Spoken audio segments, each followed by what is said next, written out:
Okay, well, we've got a good group on here so far. So to respect everyone's time, I will go ahead and kick this off. My name is Emily Shackle. I am the Assistant Director of Young Alumni Engagement in the Office of Alumni and Parent Engagement at Kenyon. And I'm very excited to welcome you all. Would like to give a big thank you to Hannah, Emily, and Alexandra for being here this evening and giving their time back to Kenyon in this capacity. So without further ado, I'm going to ask the three of them to do a brief introduction before we get started with some questions this evening. Cool. I think I'm kicking that off. Hi, everyone. I'm Emily Daluga, she, her pronouns. I graduated Kenyon in 2017, and now I work as an associate editor at Abrams Books, working mostly on middle grade and young adult fiction. And when I first came to Kenyon, I didn't even know publishing was a viable career path, and just knew that I liked books, specifically kids' books, and that I might wanted to be like a writer or a kids librarian or a bookstore employee or anything that could get me with books. And I learned about publishing while at Kenyon, while working at the Kenyon Review, which was a lot of fun. And then between junior and senior year, I was lucky enough to get an internship at a little literary agency called Brown and Miller in Chicago, where I worked on a bunch of books and learned a lot there about just like how the industry worked a little more, and that agenting seemed very scary to me, and I would prefer to be on the publishing end of things with editorial. So started pursuing that. And then senior year, I started looking for publishing internships. And I was lucky enough to land an internship with W.W. Norton, working under two really great managers. And I think I saw one of them in this meeting tonight, which is really cool. And they taught me a lot there about like markup and proofreading and all sorts of more in the weeds stuff. And then I was looking for jobs and no one hired me for a couple months. So I worked a bunch of odd jobs in New York, like a bookstore and a movie theater and anyone who would help me pay my bills. And then eventually I landed at Abrams. I started as an editorial assistant there, and I've been there about 5 years now, and I've kind of worked my way up the ladder to where I am now as an associate editor, where I get to acquire and edit books of my own and work with a really stellar array of authors, as well as working with two more senior editors on all sorts of fun books. So yeah, it's a fun time. I really enjoy it, and I'm excited to be here tonight with y'all. Hi, everyone. My name is Alexandra Kanovsky, she, her pronouns. I'm class of 2019, was also an English major, but unlike Emily, did know I wanted to go into publishing going in, found the English major to be helpful for that. So I had a few odd kind of publishing related jobs before graduation, worked for a few different presses during the year and summer internships, so some smaller ones. Worked for Restless Books in New York, but virtually. And then through the Kenyon Exeter program, I was able to work for Impress Books in Exeter for a number of months. And then started my job at Routledge, Taylor & Francis, which is an academic publisher, just a few months after graduation. So I've been there for almost 4 years now. I manage a list of academic journals, so not on the book side of things, but it's sort of, if you're publishing articles as an academic, you'll probably be publishing them in journals. So my list is media, communications, and cultural studies. It's been a joy to stay on the humanities side of things because that's definitely more my speed. But it's been a really interesting role, and happy to be able to chat with you all tonight and hopefully convince a few of you to come over onto the academic side of things, because it's a good place to be. Hi, everyone. I'm Hannah Steigmeyer. I was a 2016 Kenyon graduate, an English and anthropology major and a Russian minor. After graduation, I did the Columbia publishing course at Oxford, which was a wonderful opportunity I'll talk to you more about later. And after that, I moved to New York City, applied for a bunch of jobs at all the big 5 publishing houses, applied to internships, applied to 8 literary agencies as well. And I actually got a job at a literary agency and decided that that wasn't quite right for me. And I turned it down for a internship at Penguin Random House, because that's where I knew I ultimately wanted to end up. And that turned out to be a great decision for me. After the internship, I was hired at Penguin Random House as an editorial assistant, and then I rose up the ranks to an assistant editor, and now I'm an associate editor for them. And within Penguin, I'm at a nonfiction imprint named Avery. And Avery does a bunch of self-help books, more in the emerging medicine, health and wellness space. So it's been a great opportunity to continue to learn and work with a bunch of authors, with MDs, PhDs, credentialed authors who I just feel like I continue to learn in like a PhD kind of category as I get to edit their books. So you get a lot of opportunity to meet really cool people and work with really neat and interesting people and continue learning while at a full-time job. So thanks everybody for joining.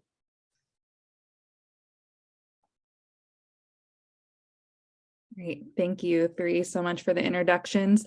We're going to move into some questions for Hannah, Emily, and Alexandra.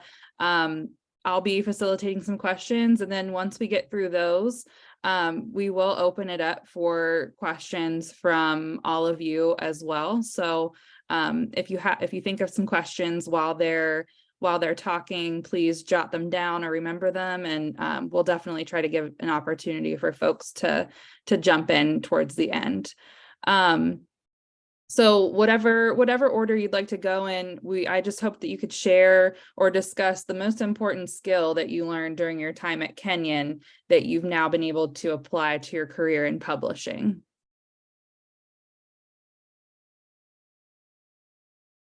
Yeah, I'm happy to go first. For me, I think it's probably a reason a lot of you applied to Kenyon.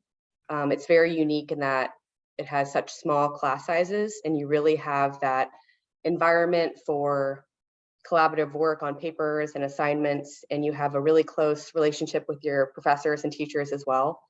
So when you're in workshops or seminars, you're able to read famous published authors' works, of course, and analyze them and dissect them, but you also read writings from your peers, whether that's nonfiction or fiction.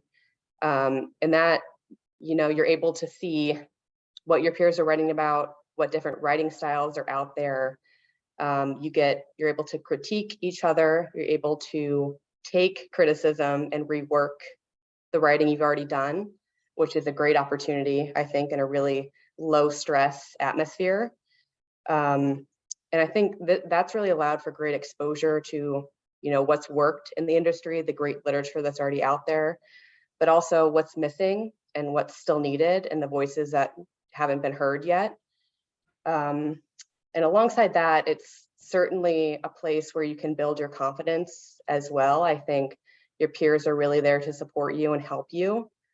It's not necessarily about the grade point average. It's more a community atmosphere and standing up for your own work in front of your peers and in front of your professor and defending it, while also taking that constructive criticism and revising, I think is a really amazing opportunity and allows you access to others' points of view. And that's really helped me being a nonfiction editor, I think.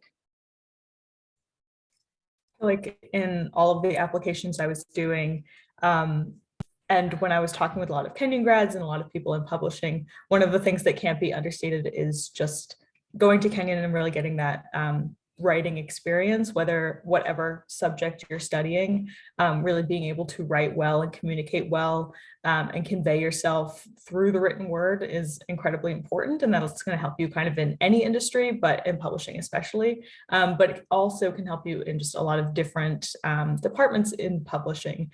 So the fact that you're able to kind of convey yourself is extraordinarily helpful, but also Kenyon being small and you're able to kind of dip your toes into a lot of different subject areas, both in academic study and extracurricular wise, trying out a lot of different topics kind of shows really a breadth of interest, and that's kind of nice for potential employers to see, because I always found like the most random thing on my resume would be something that they would ask about, like WKCO or something, and they'd just be sort of keen to hear about what I was passionate about, and you can really kind of parlay those skills into a lot of different areas. So not being afraid to try a lot of different things and make sure that enthusiasm and excitement for a lot of different areas also shows in some of your applications. So those were two pretty important things that I found helpful in the post-grad world from Kenyon. Yeah, and we had very similar answers, Alexandra. I also was like, yeah, writing is the obvious, like, great, like those skills cannot be understated enough, both in like 90% of my day is answering emails from my coworkers or authors, and having clear email communication is a way underrated skill, as well as writing like 10-page long edit letters to authors being like, I love your book, here's how we can make it better, change everything, please be okay with this, and like really get them on your side with that and help them create their vision, as well as, yeah, like a wide array of knowledge, like both in interviews was really helpful for me, and also just in editing has been really helpful. Like I've been surprised the amount of random information that I pulled from like my religion and sociology classes that I wouldn't have taken anywhere besides Kenyon. And I'm like, yeah, I learned about like the funeral industrial complex once. Like this applies to this one line in this one book that I can then pass along. So yeah, those like fun little tidbits can be great in the workplace as well, beyond the interviews. Yeah. Great, thank you so much. What advice would you give to fellow young professionals like yourselves who are hoping to get a foot in the door with publishing? And in that same vein, what advice would you give to current Kenyon students who aspire to have a career in publishing?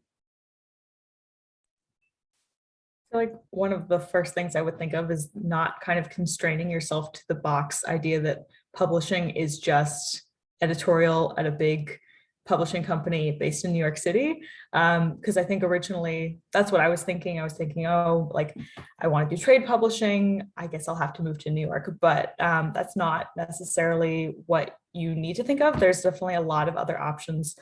So I live in Philadelphia at the moment, and I found that there's definitely a publishing scene here. There's a publishing scene in a lot of major cities, and even the bigger publishing companies will have either imprint offices or just smaller offices elsewhere. And with remote working, you don't really have to be in New York if you don't want to be. I realize a lot of people do want to be, but if it's not for you, it doesn't have to be.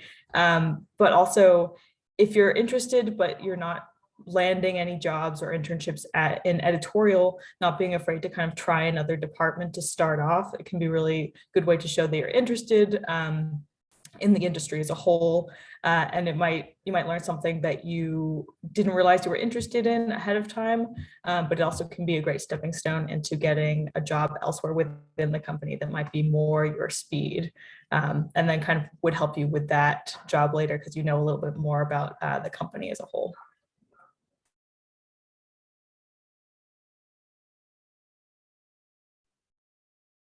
Yeah, absolutely. And I also think depending on if you're interested in like certain genres or different age ranges, definitely make sure you're reading within those genres as well as outside of them, but like really knowing the marketplace, whether you're in editorial or marketing or even in like managing editorial, like can be so helpful to know like, oh yeah, this is a popular trope within YA fantasy, and either let's lean into that or let's make sure that it's not too cliche.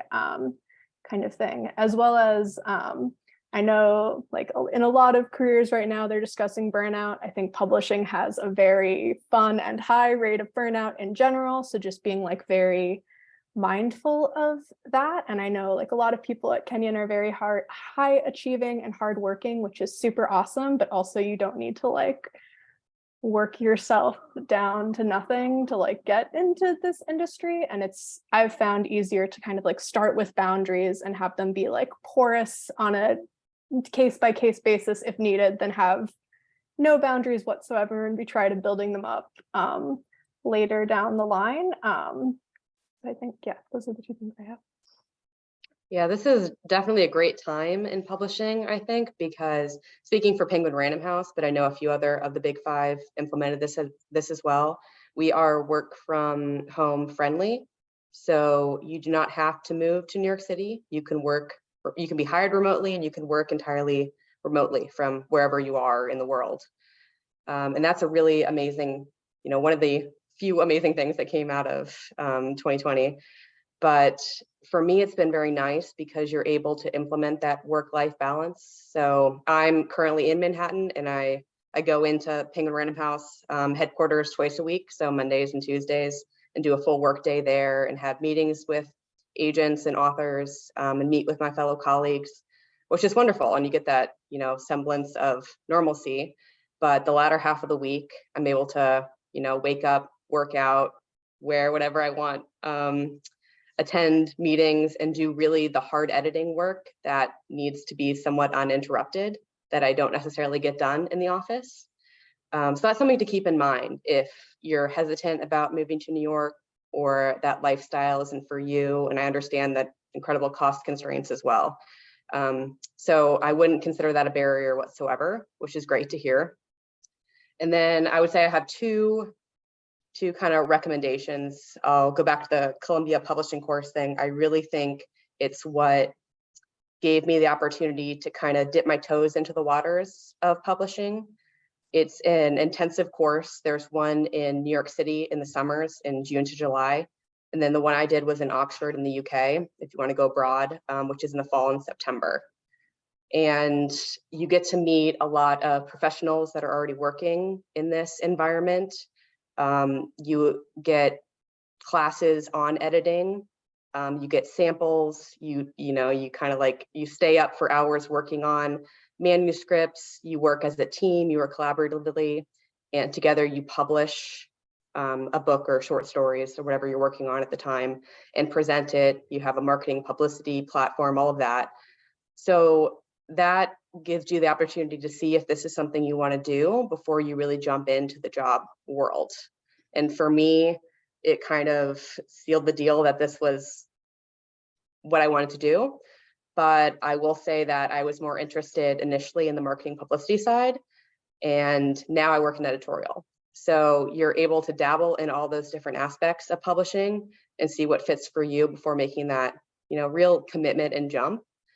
And then current students, if you're an undergrad, definitely already mentioned before, cannot praise the Kenyon Review enough. That's a rare opportunity for somebody so young to work on such a, world-renowned publication. And you get to read submissions from amazing, incredible authors, writers who are established or up and coming, and talk about them amongst your peers and do workshops. And that's kind of a lot of what I do day to day, is assessing these submissions. So if you're not a part of it already, I really highly recommend that's something that you take on. It's definitely worth the time.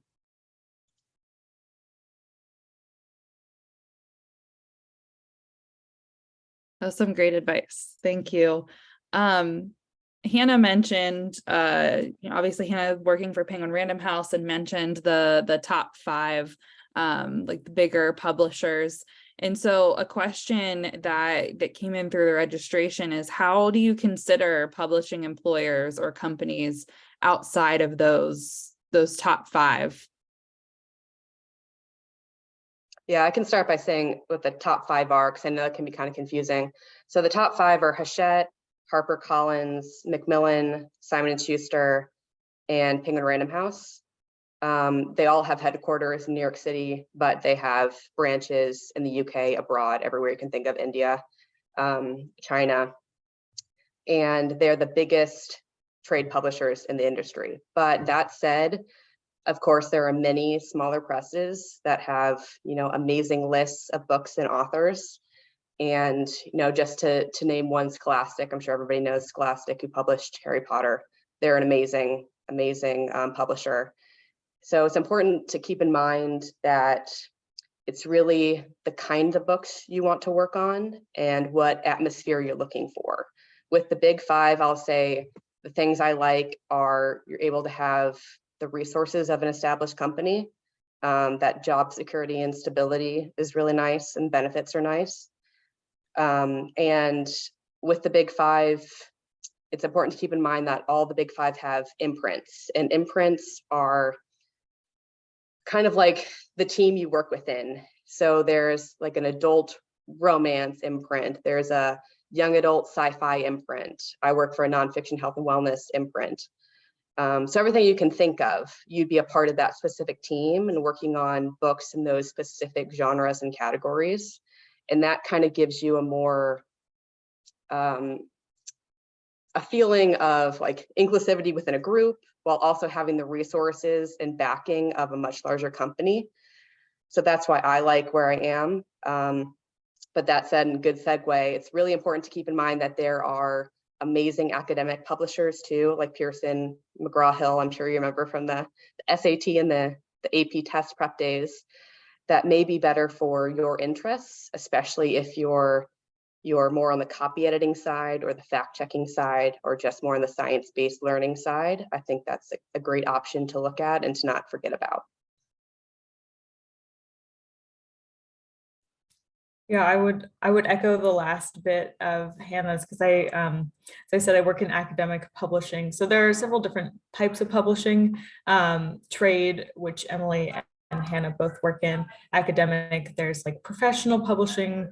There are definitely there's sort of like educational kind of materials that can kind of fall under academic. It sort of depends. But I would definitely posit everyone should look into academic. It wasn't something I knew I was interested in. I didn't really know much about it before graduation. And then I was lucky enough to get recruited for the job I'm in now. But there are a lot of larger companies that are more established, and so they have those benefits that Hannah was mentioning, kind of with healthcare, already established teams. They're already sort of well-oiled machines. So you're not kind of taking on a million different roles that you might be if you were working at a smaller press. There's also a lot of really interesting opportunities to work hands-on with authors. So if you're on the book side of things, there's marketing opportunities, there's obviously like tech opportunities. I found working in journals to be really enlightening, to have seen what research looks like from an undergraduate perspective to now see what it looks like from the other side of things. And people have found there's a lot of PhDs and scholars kind of drifting in and out of academic publishing back in academia. So if you have really enjoyed your time kind of doing research and academic studies at Kenyon, and you're not sure you want to completely give that up, it's a nice middle ground between the two, because you're still in publishing, but you're not stressing out about finishing a PhD or something like that.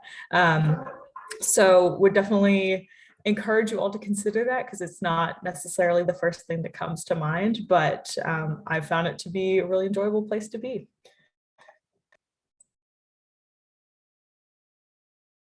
Yeah, kind of another fun middle ground is smaller or more mid-sized trade publishers, which I'm at a mid-sized publisher, Abrams. Other mid-sized publishers are like Chronicle or Scholastic, as Hannah mentioned, and they are not as big or have as much capital as someone like Penguin does. We still, in my very biased opinion, have a pretty good list. We have different ranges of authors. Often, like, we'll have a couple like big, huge lead titles that get a lot of marketing publicity money. Like, we publish Diary of a Wimpy Kid. Diary of a Wimpy Kid is a whole big giant machine that is very scary to me in the best way possible. But we also have, like, we can have some kind of smaller, quieter books that like we really believe in and like might not be #1 New York Times bestsellers, but like we think will sell really well. We think have really important messages. They've got authors we really believe in. And one of the things that I like at being at a smaller publisher is that I am really close with my team. Like, my editorial team in total is like, I think 15 people. And then we've got like 8 designers and 4 managing editors. And I know them all by name. I like message half of them on a daily basis, asking questions about books and where they are. Or like, my designer will message me and be like, I just got a cover in. Do you want to hop on a call and look at it together and like talk it out together? So there is like a lot of really organic collaboration that I appreciate at a smaller publisher. That being said, obviously we don't have the same financial resources at points, like when we're trying to buy books. If we're going up against someone like Penguin, who has potentially a lot of money to offer on a book to an author, we may not win because we can't always give people as much money, which happens. And also on smaller teams, it can be sometimes you're stretched a little thinner, you're expected to do a little more because you are a smaller team and a lot of work still needs to get done. But yeah, it's depending on how you work. Mid-size or smaller publishers are also good options there.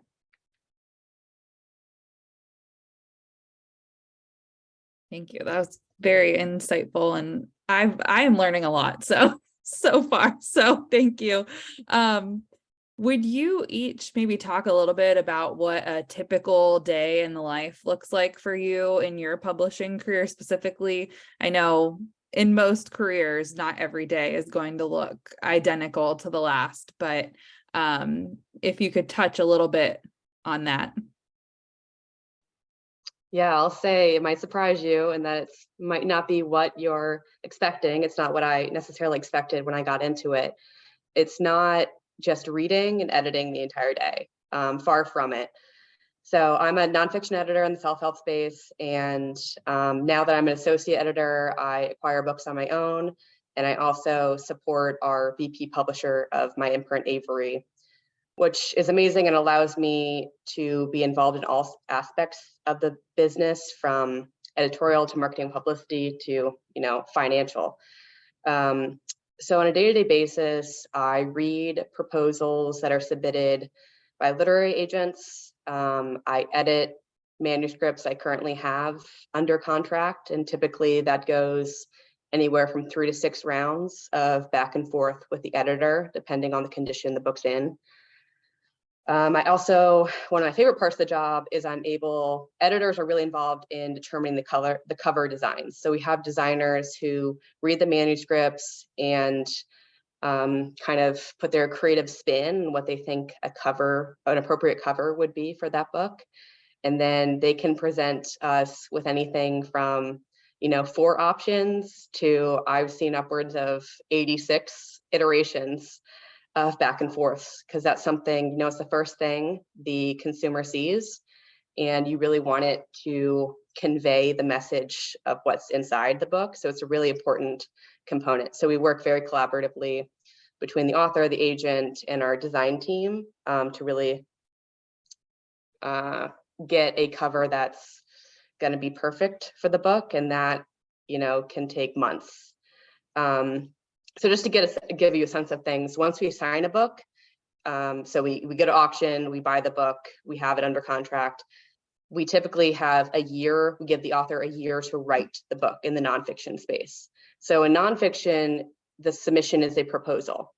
So it's a summary of the book, it's the chapter outline, it's a couple sample chapters, it's a biography, it's, the marketing publicity potential that they see with the book. Whereas in the fiction space, you need to have the complete book ready to go. So that's a differentiation I think is important to know when you're considering fiction and nonfiction. So we're given a proposal and we kind of, pray and hope that that's what's gonna, come to us when we get the full manuscript.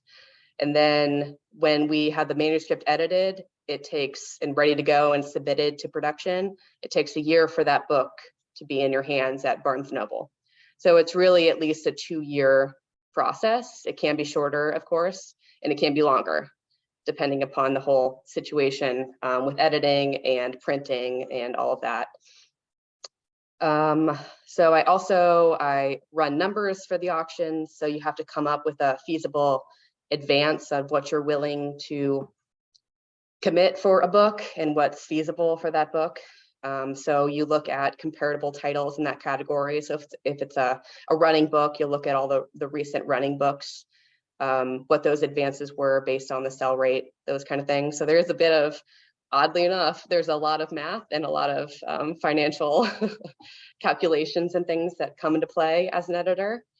And I mean, minute things that you would think, like writing the flap copy for a book. So that's what you see on the Amazon page is a description. And when you're physically holding a book, the copy that's on the flat pages of the summary of the book. So we work on that. And then another fun aspect is working with our marketing and publicity team. Each book has a marketer and a publicist on it at Penguin.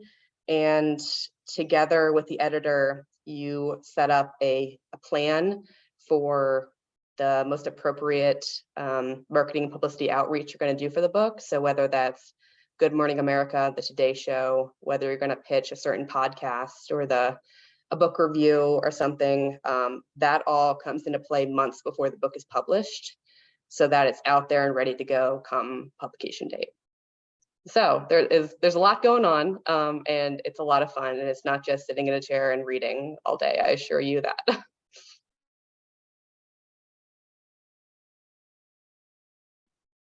Yeah, that's a great breakdown of all the different things that editors do besides reading, unfortunately. Yeah, and I'll just add, usually when my day starts, I like kind of have certain goals in mind for the week. Like this week, my goal, I need to get notes to an author because I'm very late getting them notes. So I'm like, I need to have that be the top of my priority list. Everything else, unless it's a super emergency, it's going to be on pause this week until this is done. So I kind of start in the morning by reading if I have a project like this. Usually I'll at 9 or 10 do a quick check of my email to see, okay, is anything high priority that needs my attention? If it is, I'll usually put a little calendar reminder later in the morning to deal with it. And if there are certain authors or agents I know who are a little more either high maintenance or high stress, I'll prioritize responding to them to make sure that no one gets mad at anyone throughout the day. And then the rest of the day, it's just very kind of self-imposed deadlines a lot of the time of like, okay, like this is due next week. Do I have the bandwidth to do it this week and get it early? No, okay, it's a next week task.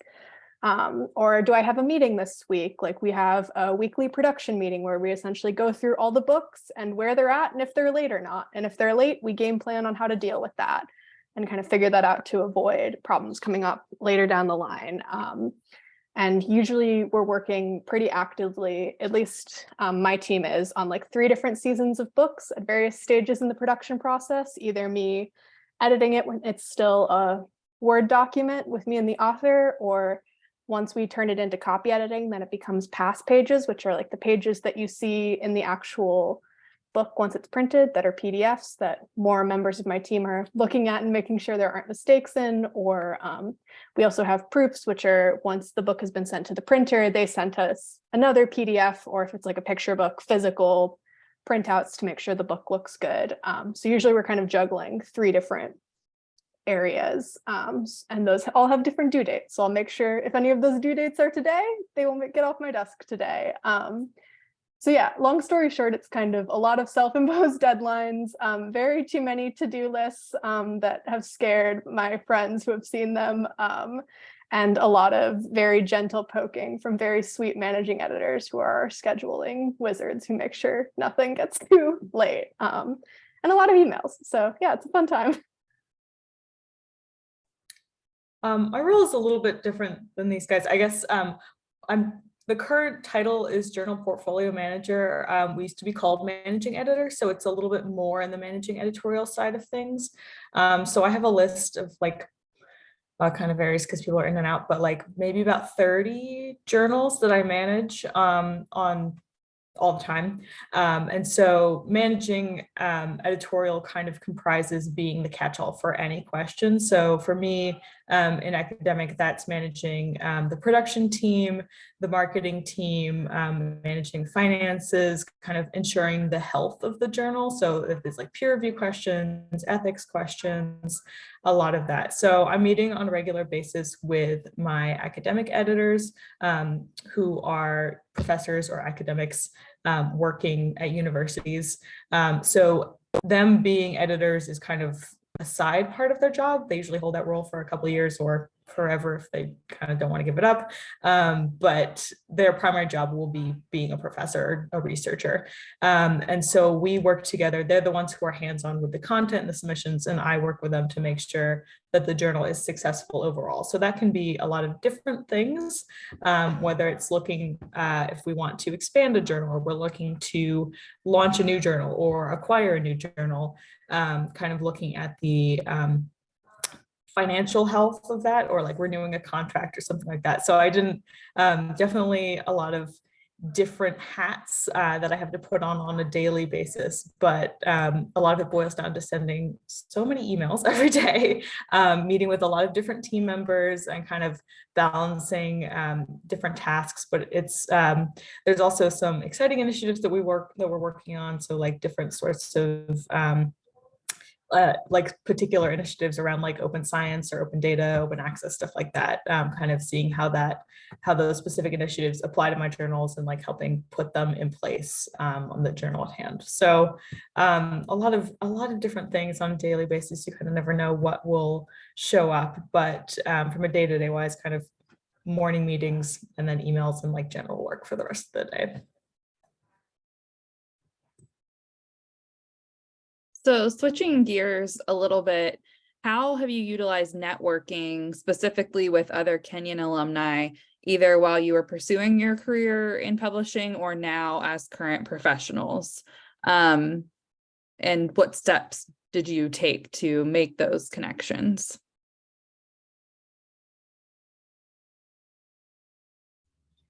I feel like there are a lot of different ways you could take this, but some nice already kind of baked in networks are some of the kind of publishing adjacent clubs and jobs and stuff at Kenyon. So obviously the Kenyon Review is a really nice network. Unfortunately, one that I wasn't a part of my time, but I was the editor-in-chief, co-editor-in-chief of HICA, which I also knew some of these other lovely attendees today on, but that's a really nice network because I know some other previous editor-in-chiefs, and then some of them ended up going into publishing. So kind of finding a little network within the larger network of people who you know would definitely be interested in publishing is nice to have a shared connection and be able to broach that. But something that I found helpful as someone who didn't necessarily want to be in New York is to look at people who are Kenyon grads based in the city or the area that you might want to be in, if they're sort of humanities adjacent or something that you might want to talk to them about. They might know someone in their city who might not necessarily be a Kenyon grad, but someone they could introduce you to. So it sort of depends what your priorities were and are going forward. There's obviously plenty of Kenyon alums in New York if you're looking to do New York publishing, but if you're not necessarily looking at working in New York, exploring the networks based on location is a nice place to start as well.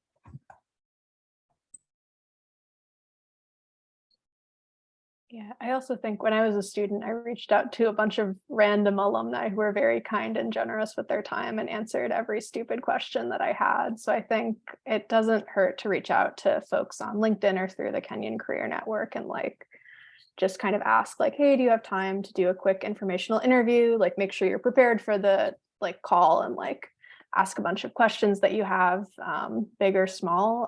But I feel like that can give you good insight about like different houses, whether or not people enjoy working where they are, or if they have random advice, if they're in the field specifically that you're interested in. And also it can just be helpful further down the line if like an internship or job opening opens up at that house, then you can always, if you had a good connection with them, like reach out. And if they have a connection with HR and can put your name forward just on like a very nitty-gritty level, that can sometimes help too. So I feel like a lot of people in publishing are like nice, and if they have the time are happy to talk with you. It's true. And there are wonderful opportunities now with the Alumni office and the Kenyon Career Development office. And if you really take the time to go in there and say what you want to do and what you're interested in, they will help you find alums in the area or in the specific publishing house you're even wanting to apply to. And Kenyon alums are always very welcoming and very helpful because we always want to support our own kind of thing. That said, I definitely want to dispel any myths that you have to have any sort of connection to be in the publishing industry. You absolutely don't. And I'll say I had zero connections or anybody that I knew that was in the industry or friends or alums until I got into it myself. So something to keep in mind, I think that's helpful as an undergrad, is really think about who you'd like to have listed as your references on your resume, because those professors, those coaches, those employers are going to be called. And if you have a good relationship with them, they'll, speak very highly of you, and we'll have a great conversation that will really cement the job for you. So while you're an undergrad, it's just so important to make those connections with your professors, see them outside the classroom, go to office hours, go to dinner, those kind of things, and keep up those relationships post-grad, because they've helped you so much in your career as a young student, and they're going to forever be there for you to help you get the job you want. So definitely keep that in mind when you're thinking about whom you'd like to list as your reference. Because I will say, for me, I was told after I was hired for certain positions that the reference is what kind of like sealed the deal, because the Kenyon professor, they got along with the employer so well and just spoke so highly of Kenyon as a college and being able to get into Kenyon and everything that we did and accomplished there. So it's really an asset to use to your advantage.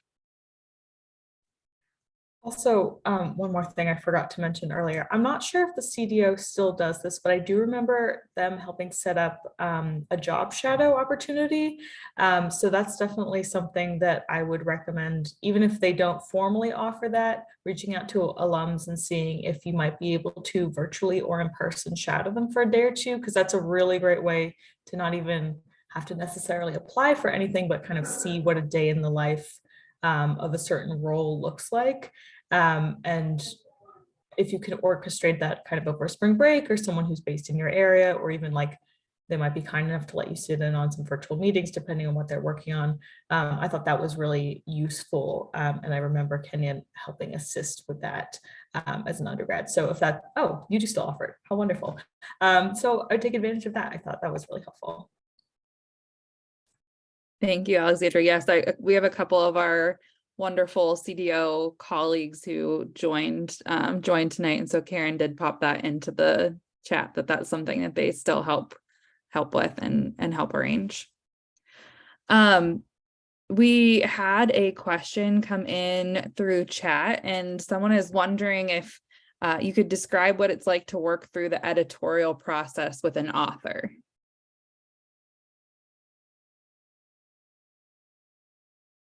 Sure, I can start on this and then y'all chime in if I miss something along the way, please. So usually once you acquire a book, as Hannah said earlier, for fiction, you have a whole manuscript usually, or a chunk of a manuscript and an outline. Nonfiction, it's a little more nebulous sometimes. So once you have that whole manuscript, then usually you'll the edits are kind of going to start bigger and ideally get smaller each round if things go the way they should. So the first edit is usually tackling things like the ending makes no sense. The characters need a sharper arc. You have them fall in love with character A, but character B is also a love interest that like is a loose end, whatever. Any of like big plot changes that will have large plot effects usually are tackled in the first edit. You give the author their notes. Usually I write a big letter and then have a call with them to talk out any questions they have. They go off, they write, they send you a manuscript back couple months later. And then usually in the second edit, those big changes have caused other problems to occur. Either the pacing's wonky now, or the ending's still not right, or whatever it is. So usually I'll do another edit letter that's smaller. This can kind of, as Hannah alluded to earlier, you can have a couple rounds of this back and forth. Depending, I feel like in kids' books, I've been lucky, it's usually like 3 or 4 rounds that I go with folks. And then the last round before it goes to a copy editor is what we call a line edit, where I get to go into my Word document, turn on track changes, and make just the smallest line level notes, from like changing "you okay" to "everything fine," to like querying like, hey, it was Friday on this page, and then you say the next day and it's Friday again. One of these is wrong, please fix it. Or just like asking any random tiny questions. And this is usually the most joyful part for me, because I just get to be very in the weeds, and also in my line notes say like, this is so great, this is so wonderful, to just make my authors feel appreciated. And so then once that line edit's done, then you pass it over to your wonderful managing editorial friend who gets it to a copy editor who is much smarter at grammar and better at noticing inconsistencies. And they will then do a similar thing with the copy edit and like point out grammar errors, point out timeline, things that don't make sense. And you'll go back and forth with the author again with those notes. And then you'll have a final setting manuscript, setting copy is what we call it, that is then given to design to make the pass pages. And then in pass pages, you can make like a couple small changes. But usually at that point, we don't want to be rewriting huge, big things. Yeah, that's on the fiction side, at least.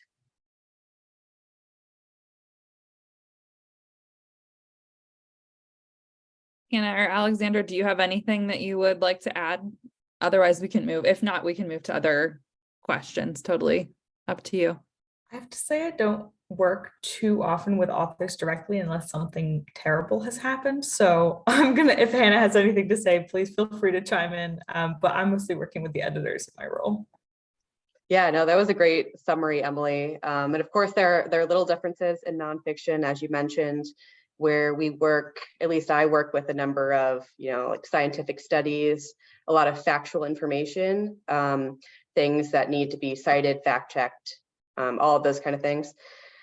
And that's an important element of all of it. But also keep in mind that, as Emily mentioned, we do have, copy editors, and we do have, at Penguin Random House, we have a legal staff who, if we flag a manuscript, will go through everything to make sure, it's all okay to publish, especially if there are personal, journals, personal interviews, things like that. So there are a lot of elements in nonfiction that are also included in the editorial process, which can make it a little bit trickier and can make it a little bit longer.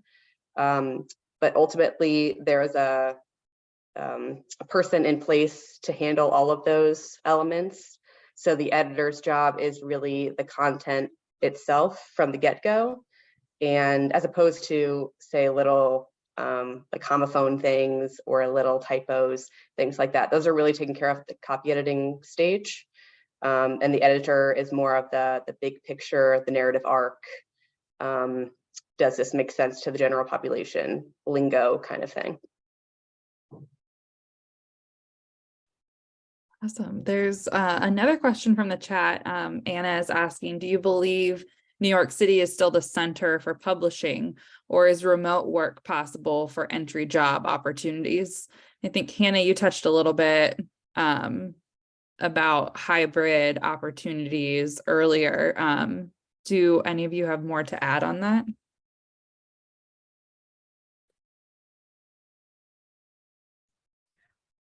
I would have to say, going into publishing, one of my worries was that New York can be extremely cost prohibitive. And I was wondering, ending up in Philly, that kind of showed me that there are more options. But from what I've understood of how publishing has changed alongside the pandemic, it does seem like this is a really great time to go into it, because you won't necessarily be held to living in New York City if that's not financially possible due to the kind of job you have or the internship you have, or if you have any familial or external assistance. It's not necessarily barring you from going into publishing at all.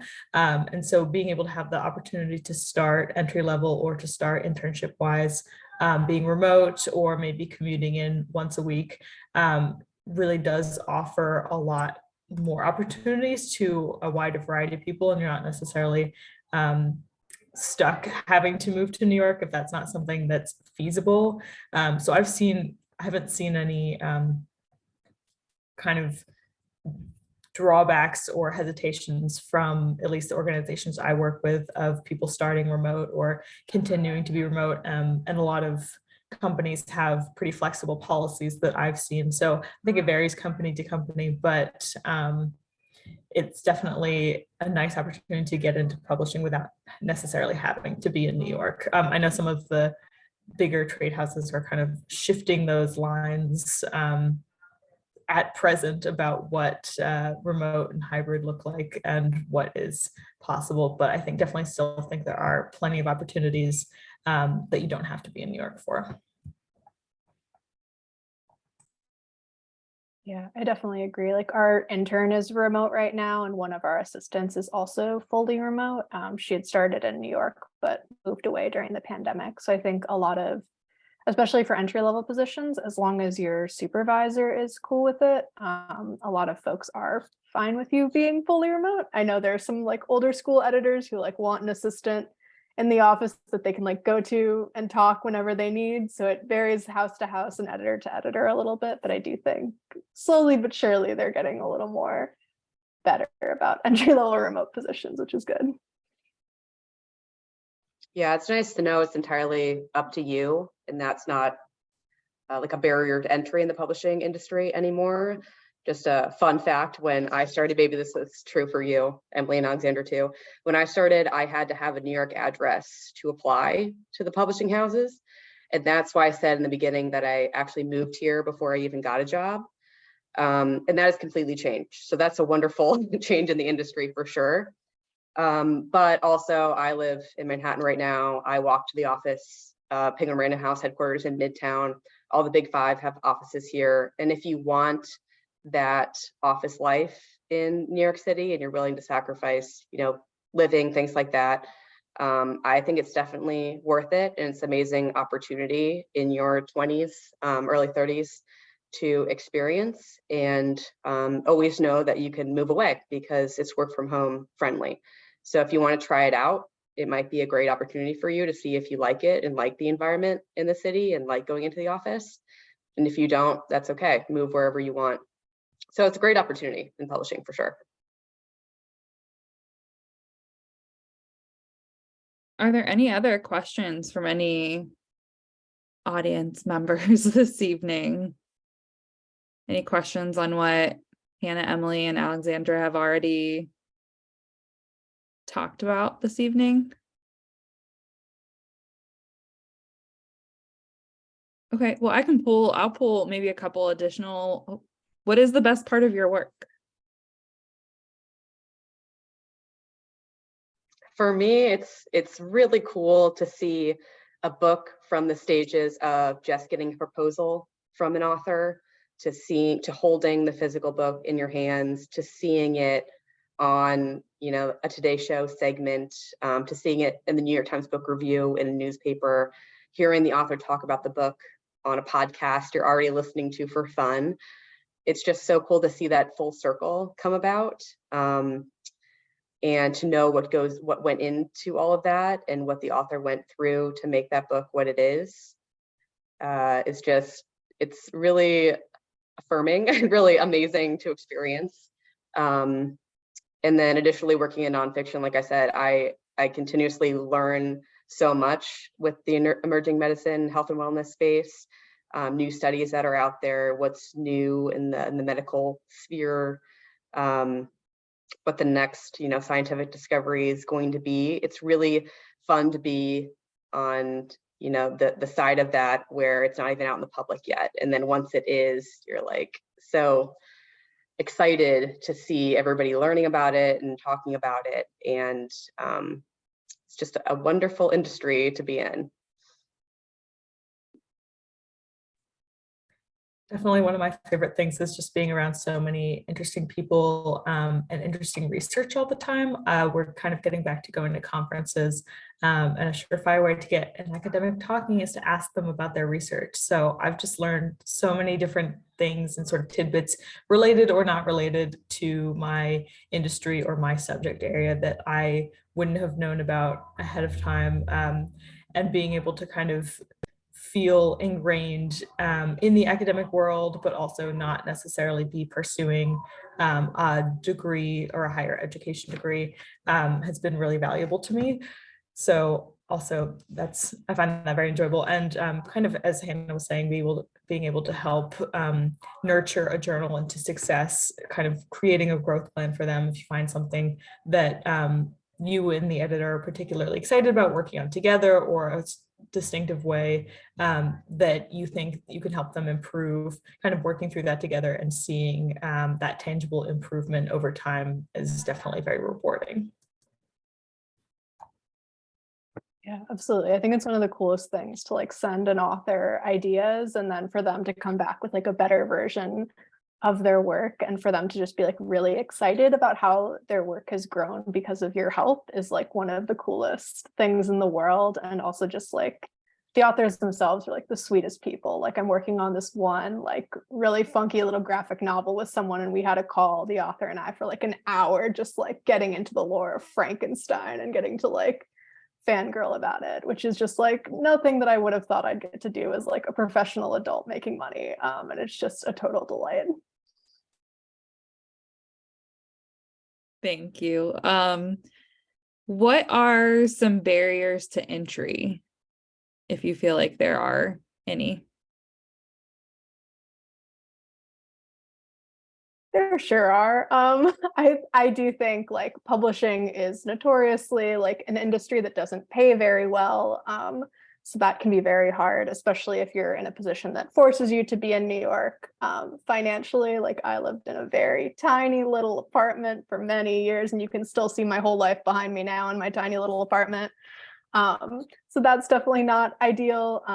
And also publishing is, while getting better, still mostly populated by white women. And so it is not the most diverse place in the world. Again, people are trying to get better and trying to improve, but like just eyes wide open, that is the reality of it right now. And that can obviously have its pitfalls. But I think a lot of people are trying to make it better. It's an industry that is kind of slow to change in a lot of ways, I think.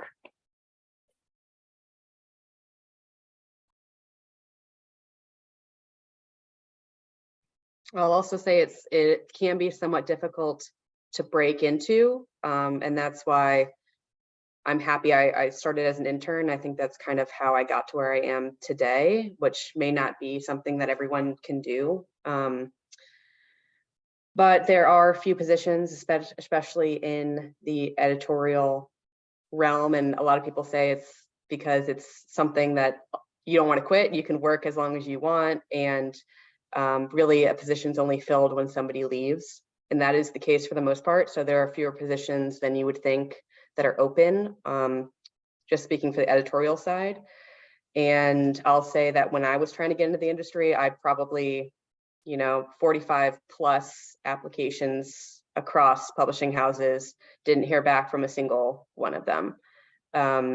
So it can be tough to get in, but once you are in, I think you have a bit of security there, and you're able to move around within the house or across houses or different publishers or literary agencies, things like that. It's just kind of breaking in can be a bit tricky. It might not be for you, but that was my experience. So don't give up on that, because it eventually worked out.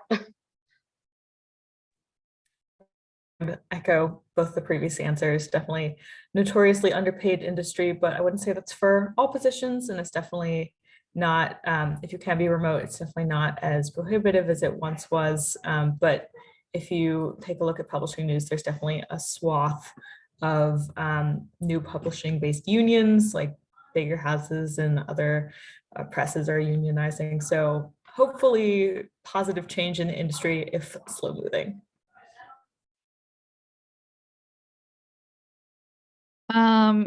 Maybe Hannah, this would be a question for you, I think, because you were the one that talked a bit about the Columbia program. Are there other publishing courses similar to Columbia's that may be more financially accessible?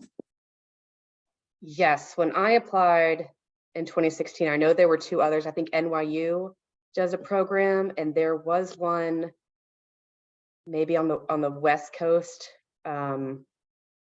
I'm blanking, like South Dakota, Wyoming, something like that, that had a very reputable program as well that was much more financially feasible. And all of those have, similar courses. They have similar opportunities for meeting people in the industry. So don't let that deter you. I think location these days is something that's a bit more important sometimes. So that might be something to look into, and there might also be opportunities now to do virtual classes at any of these that I'm not sure about, but I would assume there's some sort of component there that you can do. And again, you don't have to do the Columbia publishing course or another publishing course. For me, it was just the perfect opportunity post graduation to get a sense of what publishing industry was.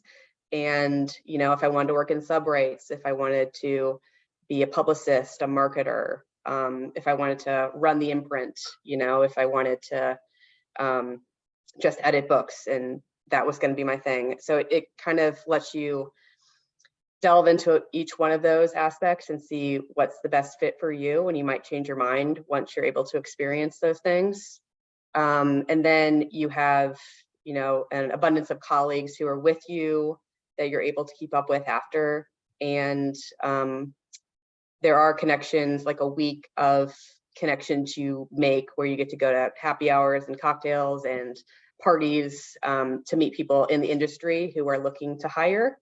So that week of events is very helpful, whether you're ready to get a job or to just do a handshake with somebody.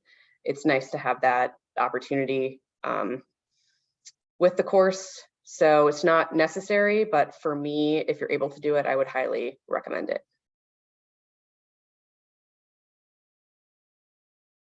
Thanks, Hannah. It looks like we got a couple of answers. Denver and Alexandra posted something Denver as well. Yes. Thank you. Yeah. Grace is wondering, what is something about your job or the industry that would surprise your undergrad self? I think someone mentioned this earlier, but I do finances and math on a regular basis, which I was like, oh no, it's publishing, it's editorial, I'm an English major, I won't have to worry about this. There's still math, there's always math. So I don't know if that's the insightful answer you're looking for, but it's there. I'll also piggyback, like, presenting to people. I thought once I graduate and I don't have to do like school presentations anymore, I don't have to talk in front of anyone anymore, which is the biggest lie ever. I have to present to so many people all the time. So definitely practice your public speaking skills, even if you just want to read. Yeah, that's funny. Mine's the exact same, Emily. I regularly have to present my books to the entire company in a succinct, appropriate manner. And even sometimes if it's on Zoom now, it's still, you have to have those skills and that skill set to be able to convey your message. So again, going back to Kenyon being, small class sizes and things like that, take advantage of speaking up in class, raising your hand, having your voice heard. All of that really builds upon itself and helps you later in life. Okay, I think we're going to move to the last question that I see here in the chat from Audrey. How have you thought about or strategized your career after landing your first position?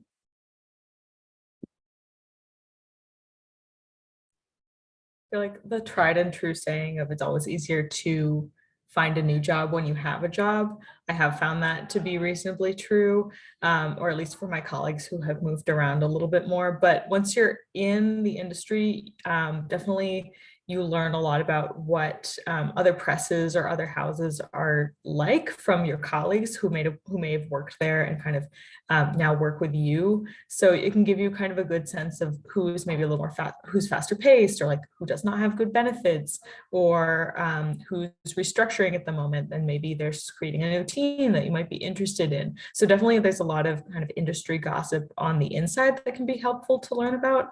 But I feel like just from being on the inside, you learn kind of a lot about different teams and pathways that you might not have thought about before. So there's like, I don't know, like audiobook teams, even within academics. So that's kind of a different department that I didn't even know existed, but there will be sort of smaller departments within larger companies that you might not know about, and you can kind of think about how your skills at your current role might transfer well to something similar. So definitely keeping an eye on things that you think you might be interested in, seeing if you can kind of hop on projects where you'd be working with those teams. You can pick other people's brain about what their daily role entails, and then you can show you have some experience of working with them, and using your current role as kind of a launch pad to move into something else you might be interested in. So definitely keeping your ears out for learning more about the industry while you're in it, and kind of learning more about other teams while you have your first position.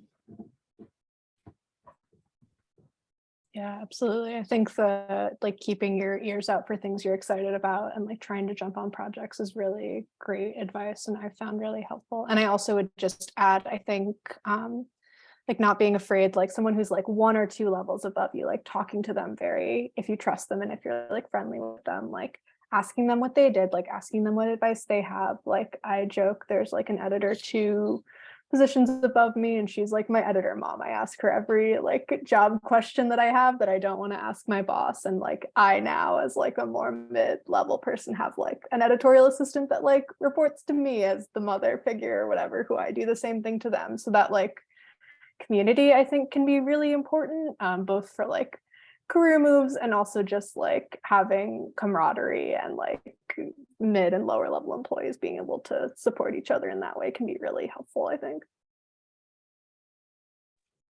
Yeah, that's so true. It's definitely a very welcoming industry and people want to help you. I wouldn't say it's competitive or cutthroat for the most part at all, which is very nice. And speaking for the Big Five, I will say it's great to know that if you get in, say you get into nonfiction as a publicist and you decide, you know, I really love reading adult fiction, you can make that lateral move within the publishing house. And you have that experience, you know, behind you that you're able to use, and people know what you've done before. You have that record, you have that resume, and you can much more fluidly move around to different imprints, to different categories, to different genres. So don't feel like, say you get an internship for sub-rights in children's books, and that's not what you're thinking you want to do. Maybe try it, and then see where that leads you at the end. And it might give you an opportunity to move into where you want to go eventually.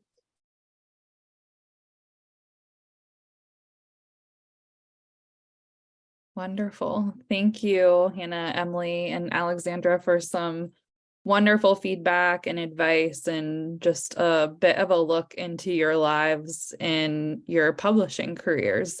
I was going to ask 3 of you if you're open to folks reaching out to you afterwards if they have any questions. Would you pop your emails into the chat quickly before we finish up, so that if anybody wants to jot down your contact information, they can do so. And just another big thank you to everyone who joined us this evening to listen to Hannah, Emily, and Alexandra. It was a great turnout, and it's great to see so many students, faculty, staff, and fellow alumni here on the call this evening. So I'll let them get their contact information in here before I close anything out. So feel free to jot that down, but have a wonderful rest of your evening, and be on the lookout for future young alumni programming like this.